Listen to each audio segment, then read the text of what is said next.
harapan para samahan ako na italaga natin ang ating mga kapatid na ito upang gamitin sila ng Panginoon sa pagiging alagad ng ating mga kabataan upang sila rin naman, mga kabataan natin, ay gawin alagad ng ibang mga tao, lahat ng mga bansa.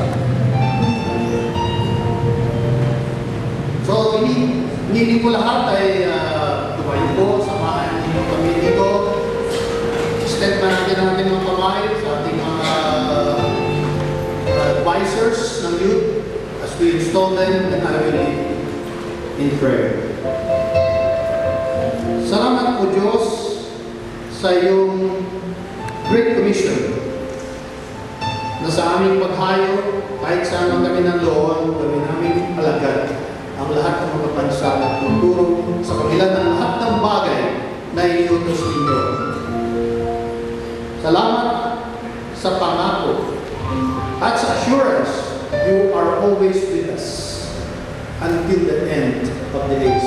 Hanggang sa muli mong pagbabalik ng personal. Tinatagubili namin sa iyo ang mga mag-asawang ito sa kanilang commitment, pagbibigay ng panahon, pagbibigay ng kanilang buhay upang mag-disciple ng mga kabataan namin na sila rin naman ay hahayuin at mag-disciple din ng ibang mga kabataan. Bigyan niyo po sila ng wisdom. Bigyan niyo po sila